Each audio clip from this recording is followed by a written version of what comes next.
Welcome, everybody, to another episode of How Real Estate Changed My Life. As we've been doing these episodes, I've been picking buddies of mine that I absolutely know that real estate has made a huge impact in their lives, obviously positively. But today is Jimmy Edwards. This is a gentleman that is different than all the other guys that we've talked to, but he has a great story. The thing is everybody progresses different down their real estate investing career. Some people just buy a house, keep it, hold it. That's great. If that's what you're wanting. But what I found is everybody that I know that's done a deal seems to want to do another deal. And then they want to do another deal. And then their life progresses in a different route. Everybody's different. And Jimmy, I think, has a really good story about where he's gone because he's taken it to a different level. I think he just has a great story. So, Jimmy, again, thank you for coming on and tell us about you first. Yeah. Thanks for having me. Absolutely. Yeah, I live in DFW. I'm a Texan. Grew up in Austin. Went to Texas Tech University. Through several different paths there. Ended up with a degree in finance with an emphasis in real estate. Read Rich Dad, Poor Dad last semester of college and blew my mind. Same here. Same changed my trajectory. Yep. Been in Dallas since like 2009. I lived in Houston for a couple years. I started there selling high-rise condos in 2006, 2007. Market changed. Ended up moving up to Dallas. Got into loans as the market was crashing because interest rates were dropping and they were trying to save the economy. And, it was just turning 30, 40 refinances a month. And eventually, built a team doing that. And then in 2012, a longer story I can tell you, but I changed and started flipped houses, a couple years, and then moved my money into apartment buildings. And now we, buy apartment buildings, renovate them, increase revenue and keep them or sell them or refinance them. I remember you telling me about how you went to one conference and listened to the guy and like, hey, I'm going all in. But so let's start with like how you ended up. Tell us about your first deal and how that happened and what that did for you. So the very first deal I bought was actually the house I still live in, my very first house. And I live in this house. 2011, I was a mortgage broker and I was doing a lot of volume and I had a lot of extra income. And I knew that when I got into real estate, I was like, I come from lower middle class. I mean, we didn't struggle, but I feel like I was a little more blue collar compared to my surroundings. Get a job, go to school, save your money, right? Mm-hmm. But both of my parents I just felt like they were unhappy a lot of the time. Or maybe that was me internalizing, I wanted something different because I saw, a lot of my friends, their parents owned small businesses, right? Mm-hmm. I mean, they weren't, multimillionaires, but they owned small businesses. So I'm like, hey man, the way to get wealthy is to do real estate. I was in finance, doing mortgages, saving up my money. I was putting some money into Apple. And 2011, I was kind of like, man, like seems like a good place, a good time to start buying real estate. Kind of at the bottom, things had started kind of turning around a little bit. So I was looking for a house, in the vicinity of where I worked. Right, that made sense. I'd rather be at the office making money than commuting. And I found a house on a little lake, glorified retention pond, for like $165,000. And it was a foreclosure sitting on the market. There are foreclosures everywhere. I mean, you were bidding the bank down, right? It was super buyer's market. Got an FHA loan. So I got $30,000 in rehab. I think it was a 203K loan. So I had $165,000 house, added $35,000 onto the loan, got a loan for like $195,000. And I put down like $6K, $7K. And so did the renovation. Within 12 months, it appraised at $240,000. So I refinanced out of the FHA loan, got rid of the MIP, and now had a conventional loan at a lower rate at 3.5%. I was like, damn, this is pretty cool. This makes sense. And so moved in here, I was going to do the thing where, you live in it for a couple years and then you sell it and then you go to another house and then you go keep rolling. And, but I've kind of found like this gem, I work from home and I've got this little lake back here. I started buying more houses. And I was like, well, I don't think I want to move into this one. Flip it. I don't think I want to move into this one. Keep it as a rental. And so just started doing that. And now I still have the same loan, but I have a giant home equity line of credit that I was using for numerous years to fund other projects. I mean, it was at like 3% when it went up to, 7 or 8 last year. I paid it off and, now I'm sitting on some cash, but just really realized how to leverage debt, into, your advantage. Right. And so that was really what got me interested. And it's kind of funny because when I was doing loans, the company I worked for was a marketing machine. Right. So you would go to the internet, and the second part of my loan officer career, I was doing mostly VA loans. And so they'd optimized SEO to where the first 10 hyperlinks all looked like different companies, but all fed into the same machine. That's awesome.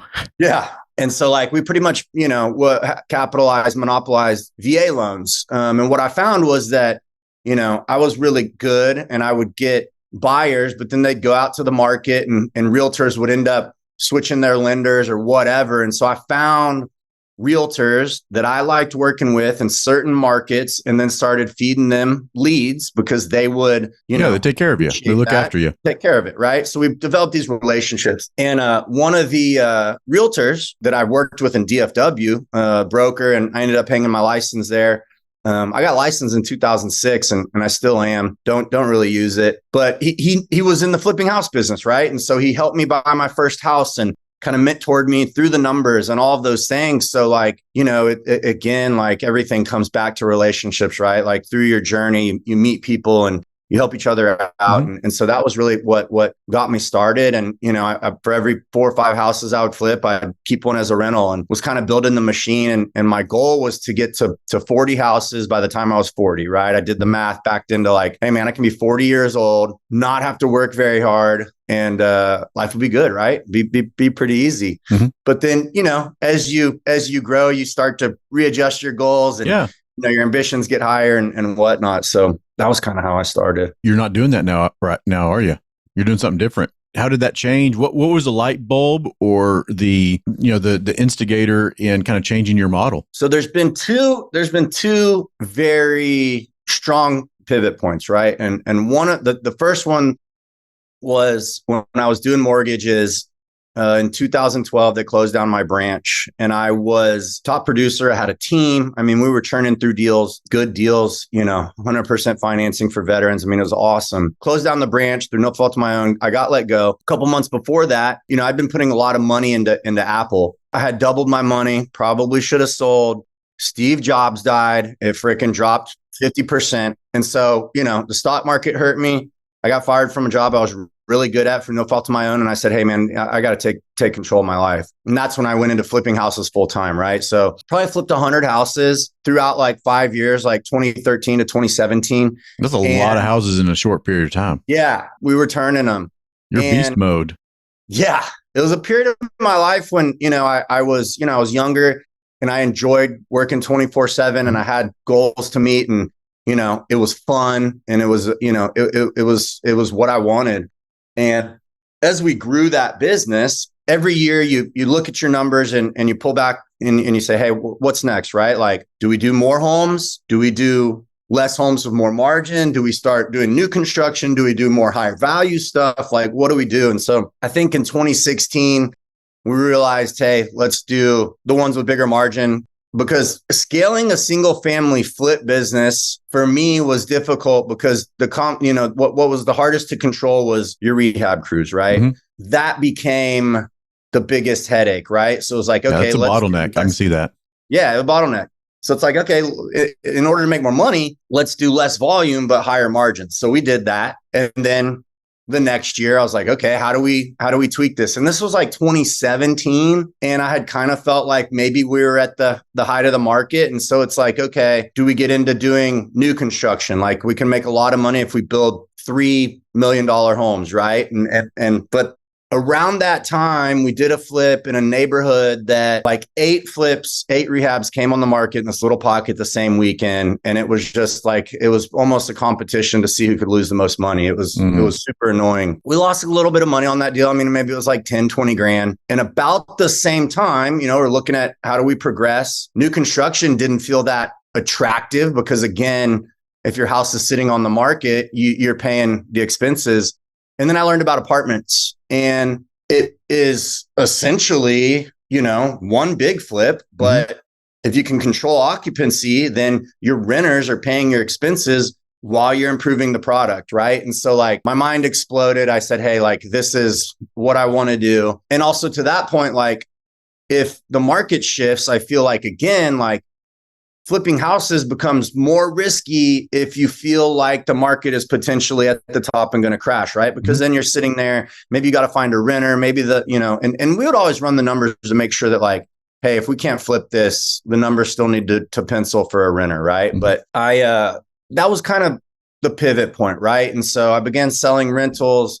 We bought a small 16 unit deal and then a 100 unit deal and then another 100 unit deal and just kind of cycled and repeat. And what I really like about commercial real estate and apartments in general is that like with the house, I'm valued by what the comps are, right? So like, let's say you have a $300,000 house and you Airbnb it for 15 grand a month. That doesn't make it worth $900,000. It still makes it worth 350 if that's because it's a business and they don't finance businesses. They finance a house. Exactly. And so apartments, right, is a business. And so essentially, you increase revenue, decrease expenses, you have your profit, and that's what makes the business worth more money. So we're basically forcing appreciation. Right, because you're rehabbing an entire complex, not one house, to be clear for everybody. So you're basically a turnaround guy. You're coming in, taking a bad business and making it a good one. 100%. Yep. So tell us about that first apartment complex. That was in Lubbock, wasn't it? First deal we had was in so these are two really good deals. First one we had was in Grand Prairie. It was a 16 unit deal, 20-year owner. Police department was, the police department was looking to condemn it. That's how bad it was. I had SWAT team out at some properties this week. Yep. I mean, you know how it is, right? Yeah. And the rents were $500 when we bought it. Nobody had leases, probably didn't have any background checks. Everybody was paying cash because it was such a turd that the only people that would live there were people that couldn't go anywhere else. And, there were shootings and break-ins. And like, I think even one of the tenants chased our manager down with a baseball bat. I mean, it was awful, but we emptied it out and encouraged everyone to move along and rehab the deal. And then ended up, I think rents were $1,200 a unit and big change. Going to the police station and they were super, I mean, it was like a magnet for crime within this one zip code. And it was across from a park where kids didn't play at. I mean, we were doing our inspection and, it was 10 a.m. and people were already hammered and, I mean, it was awful. And when we finished, we went back and there were like kids playing soccer in the park.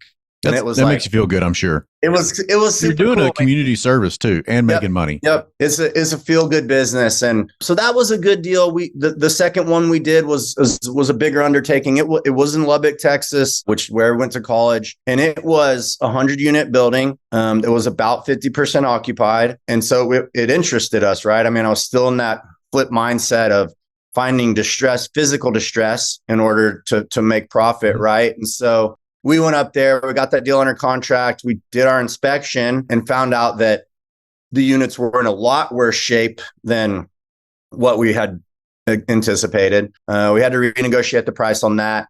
And we ended up getting that one down to somewhere in the 30% occupancy range because we just had, again, like a lot of bad seeds. Increased that, got it up to 90%. And, we doubled our money and our investors' money. And so it was a fun deal, learned a lot. Now as I get deeper into the business, I realize that with flipping businesses and, improving apartment complexes, it doesn't always have to be physical distress. It can be, the value add can be in the numbers, right? In the management, and there's a lot of, I'm a top line guy, right? Like I know that driving revenue is always going to win for the most part, right? And so we find a lot of these deals where, it's a mom and pop owner and they think the best way to make profit is to get really light on expenses, right? So they find the cheapest manager they can find, which is the worst thing to do in my opinion. Sure. Because revenue ends up coming down because they're not a very good manager, right? And so you see these opportunities and you're like, hey, I've got a better manager. I'm going to pay them more. They can increase revenue. They can find all these other, low hanging fruit like reserve parking and, whatever. There's so much money being left on the table with so many investors, even single family homes, all the way to multifamily. I'm just shocked at how much money is left on the table. And I'm guilty of that too. The very first rental that I bought, I still own, and I've sold almost all of my single family houses. I have an Airbnb that is kind of a convenience thing for me in the Texas Hill Country. And then I have my very first rental. And I know, that this guy, he's several $100s under market, but he's been there for 10 years.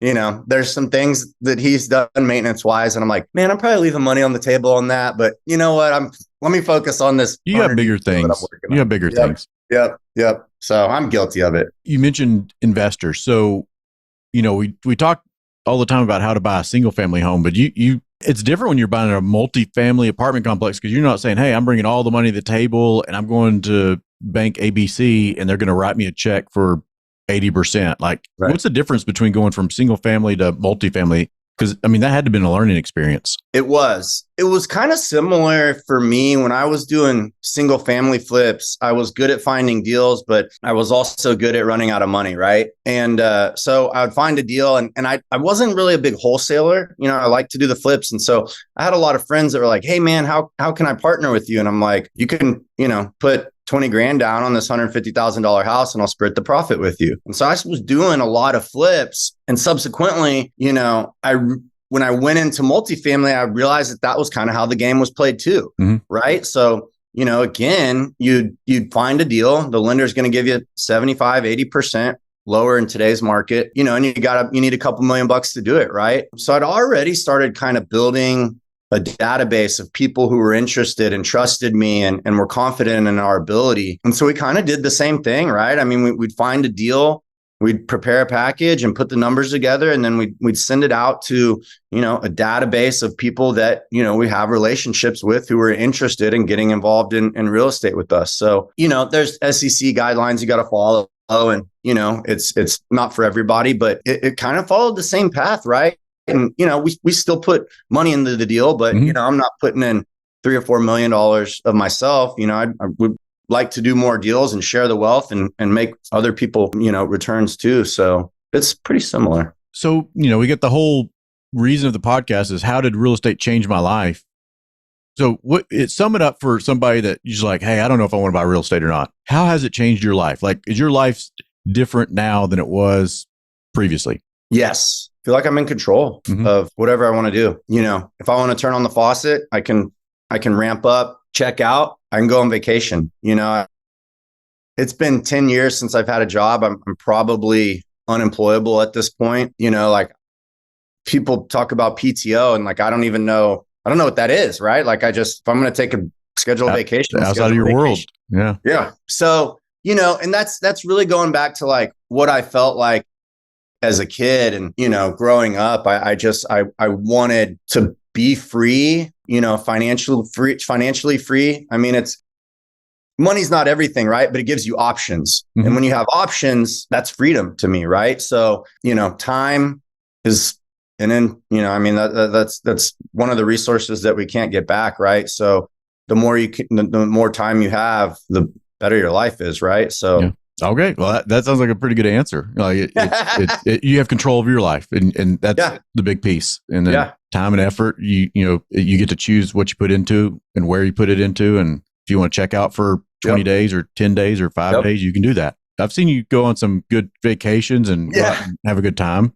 Yeah. So what would you tell somebody that's on the fence on, buying their first investment, whether maybe it's buying a single family home or, and we may want to mention like, going in with a guy like you, like if they don't want to be the person buying the deal or they don't want to be the person, I don't want to say on the hook, but like really having to spend some effort, like they can put money with a guy like you too. So for sure, what advice do you have someone that's kind of on the fence on whether or not to do it and in what way? Yeah. So, I have these conversations a lot and there's, a lot of different types of appetites, right?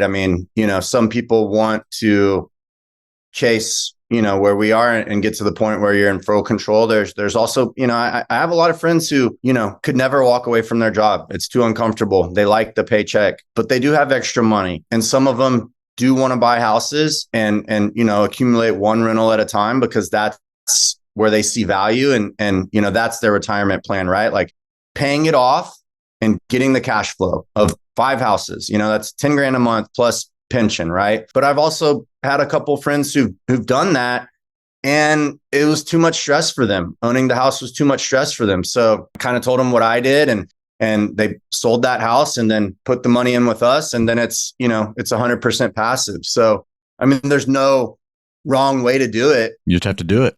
Yeah. You just got to do it, really. I mean, that's what it is. I mean, a buddy of mine, I'll never forget it, said to me one time, he was like, it's only money. You can always make more. Mm-hmm. Those words are more valuable than I think people think they are. Right. Because they think it's just a passive saying that somebody would have. Somebody, let's say W-2 employee, like that seems like what you would think is a casual statement that's true is somebody that's like really hard to understand that, but it really is true. Like, because it is only money and money it's out there. You just have to figure out how to create it. And most people understand creating it as trading time for dollars.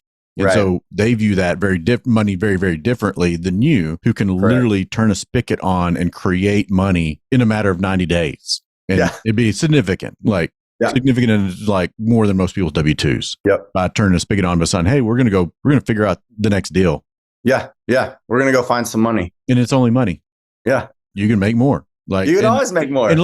Okay. So let's put that in reality. Let's say you have an apartment complex, 100 units, and you're looking at it and you wanted it to create an extra, I don't know, extra $1,000, $2,000, $5,000, $2,000 a month. What would you do? What would you look at the apartment complex? And you said, hey, Jimmy wants a Lambo. What would you do at the apartment complex to make that happen? There's a lot of additional value add that you can do. And right now we're going through one where you could invest a little bit of money and build some carports. And charge for the carports. You can go in and say, hey, I think our water bill is too high. Let's reinstall low flow toilets. Yeah. Save money on water. Hey, you know what? The lighting here kind of sucks, but let's add lighting. But when we go back and add lighting, let's do all LEDs. So not only is it going to be safer because it's brighter, lit up like a Christmas tree, but it's going to cost us less. And big difference. And tenants notice that too. Tenants notice it. So then now you can push rent $10 because it feels better. So $10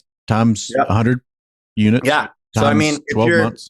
If you're pulling all these little levers, I mean, really kind of the big one for us is, interiors are always changing, right? I mean, the shows out there, it's always upgrades. And so the big way to capitalize is say, hey, you know what? Like this design finish out is outdated. So now we're going with a new package, and then people get excited about that. The rent on that one's higher. And so you can always increase rent that way. But I think like keeping people from going out the back door is the most important. And if people like living in a community, then they're willing to pay more, right? So, we really try to drive that. But I mean, there's always these little levers that you can pull to increase revenue without really increasing your expenses. Because again, if it costs us $20,000 to build carports, that doesn't go on the P&L, right? I mean, that goes below the line as a capital expense, but now we're charging, we get an extra $1,000 a month in revenue, which is worth. That pays off less than 2 years. Yeah. Yeah. But on a cap rate multiplier, I mean, that's worth several $100,000 more in value, right? Isn't that amazing how that works? Yeah.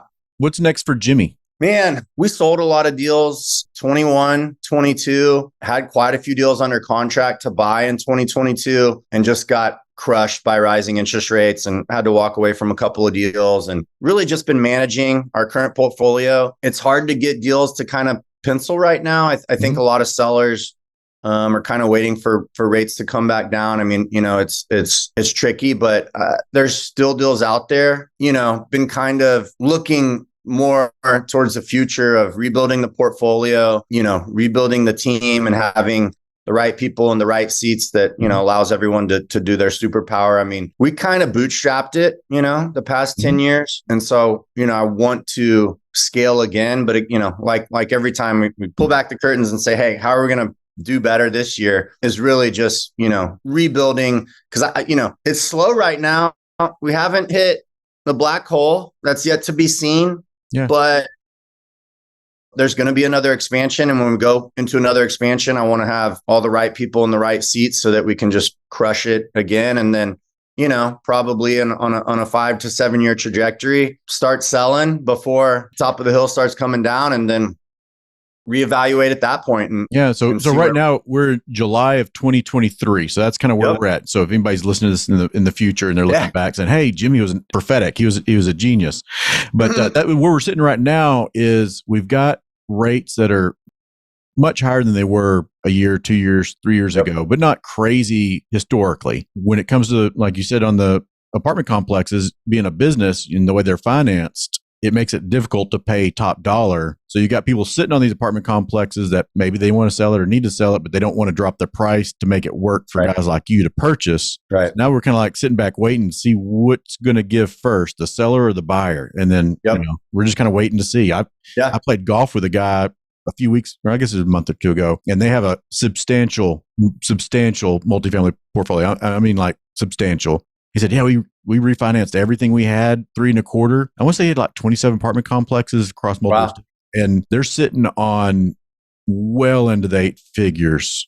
I don't think it was 50 million, but it was a lot of cash." He's like, "Yeah, we're just sitting around, and in 2024, we're going to go on a buying spree." Yep. And so I think they have a pretty good plan there, because I think that's kind of when people are going to start feeling that pain point on the 3-year notes that are either coming due or things are going to start changing on the rates on those guys that have these temporary mortgages.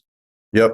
Most of these guys were in a 3-year variable rate loan, and they probably had a rate cap. Their DSCR went down, and they're trying to get to a point where it's at a suitable level to refi. And there's going to be some people that they run out of time and they're going to have to sell their deal, or, I call it a cash in refi, right? I mean, you got to bring money to the table to refinance the deal. So we'll see. I mean, I think there's going to be some opportunity.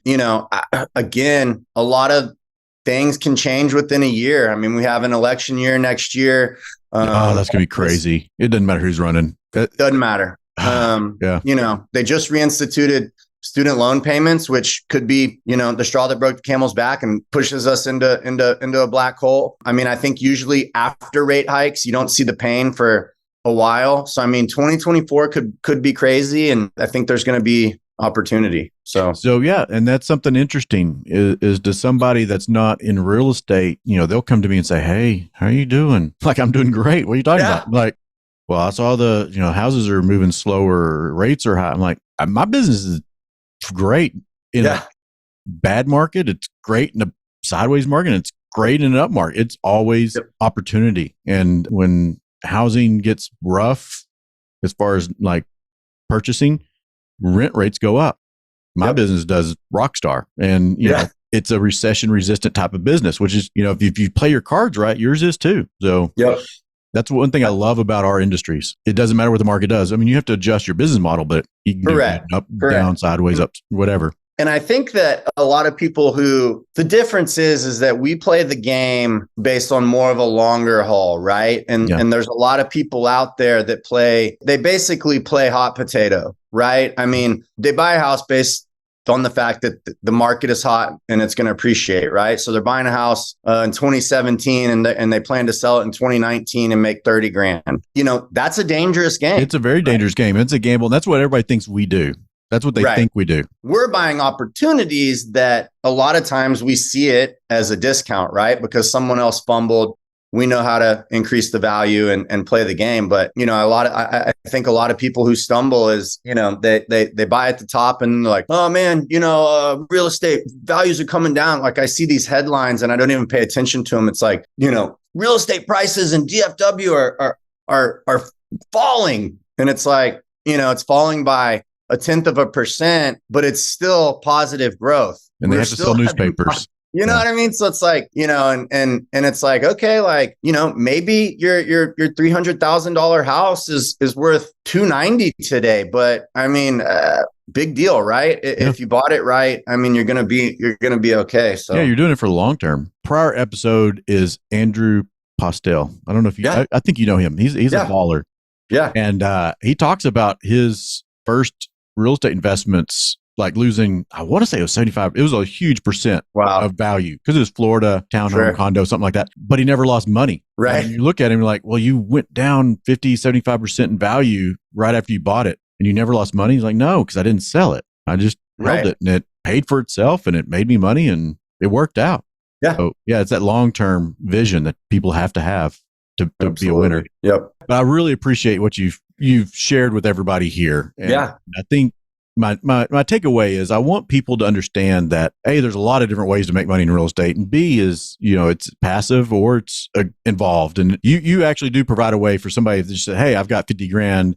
I want to give it to a gentleman like Jimmy. You provide that for them. And then there's people that buy the house. So there's a lot of different ways to get into the business. I think you just need to get in it one way or the other. The benefits just are enormous. And we could talk about that later, another episode. But I do appreciate you coming on. And what I'll do is I'll provide your contact information. Anybody reach out to me or in the bottom if anybody ever wants to visit with you. Because it seems like you're a pretty open guy on how the business works and, how you might be able to provide opportunities. Our website has our bios and experience, and then what's your website? Put it out there.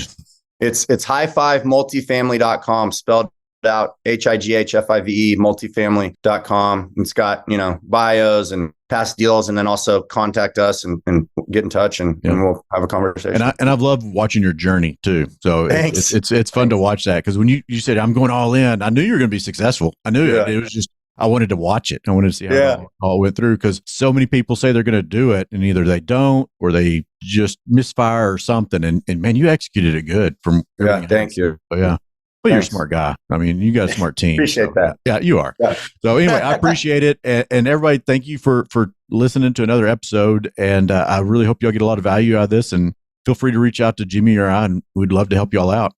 All right. Yeah. Thank you. Have a good one. Thanks.